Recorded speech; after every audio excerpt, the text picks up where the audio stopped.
So, what makes lore or story or a movie or a book or a game good? I think it's the invisible work. It's the excessive amount of detail, the author's world building notes, the director's pre production, the people that take the time to answer questions just for themselves that the viewers or the players or the readers never see for themselves so that they can make the universe believable and consistent. And there's a lot of really good examples of this. Tolkien wrote the Silmarillion and the Unfinished Tales mostly as his own world building notes. I don't know for sure that he ever intended to publish them, but knowing all that information, the lore, the history, where people came from, where they live, what they were like, really made the world a believable place where the characters existed in. And another another like example that comes to mind, uh, the Fifth Element. It was directed by Luc Besson. You may know some of his other movies, La Femme Nikita, The Professional, Taken, The Transporter, right? Just a really good director. Um, when he was working on The Fifth Element, Mila Jovovich actually learned the language that she was speaking. It wasn't all gibberish. And she and Luc Besson wrote letters back and forth to each other during pre production. It's that obsessive level of detail. Jean Paul Gaultier doing the costumes made the movie pretty great too. I mean, there's lots of elements, but all of it kind of boils down to passion and an obsessive level of detail.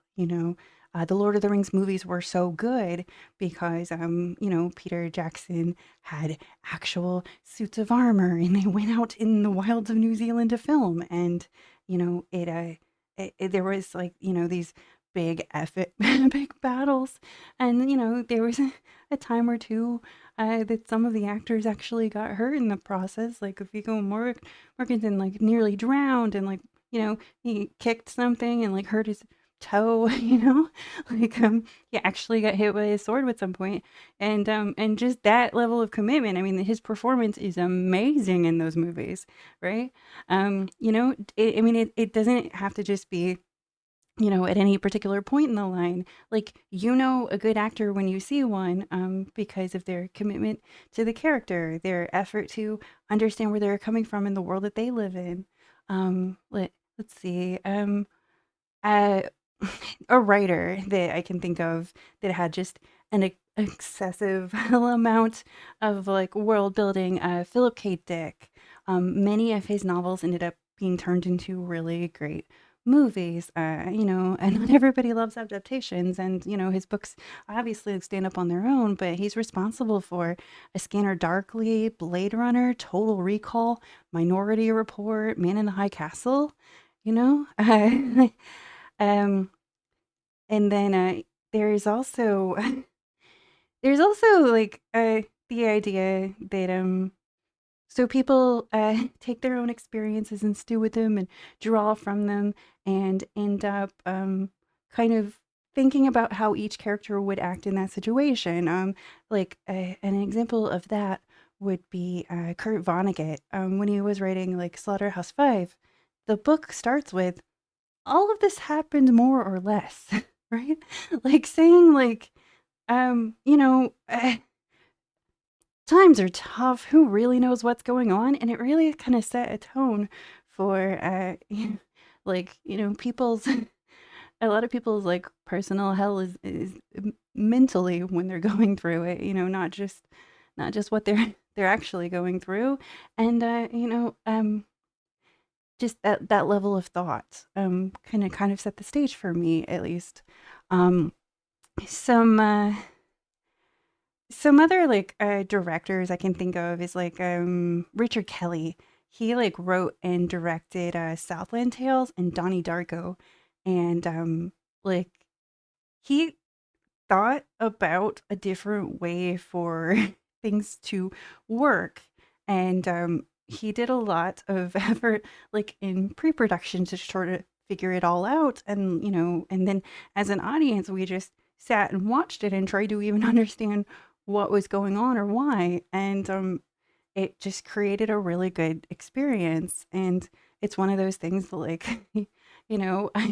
I go back and think on it, like, and I really love seeing like a movie or playing a game or reading a book that I will just like lay awake thinking of randomly years later. I mean, that's just the hallmark of one where it just really gets into your brain, and you can enjoy it.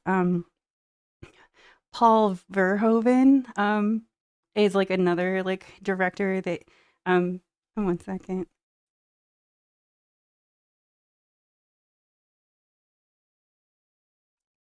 that really sets up like a universe for the story to take place in with his direction and pre-production. Um, he's responsible for Total Recall, RoboCop, Basic Instinct, Hollow Man, The Hitchhiker, Black Book, and my favorite of his, Starship Troopers. Like, I understand the tone of that one may not be for everybody, but I just thought it was perfect. I don't know. Um it's just one of my favorites.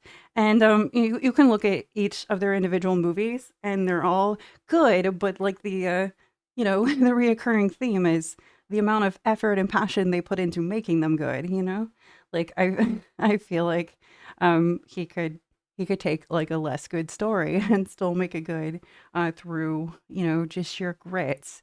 But I mean, maybe he's only attracted to well-written stories to begin with. It's hard to know. Um, another director that I really like is David Finch. So he started out. I'm sorry.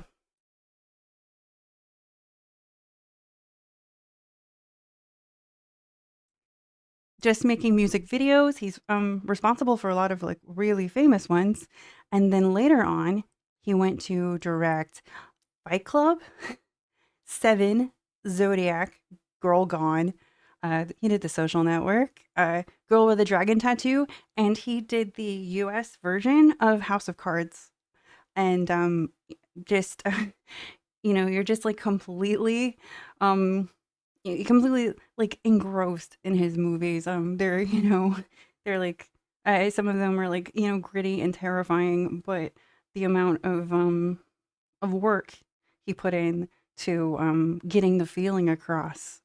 Like he just like um another one that came to mind, obviously, Quentin Tarantino.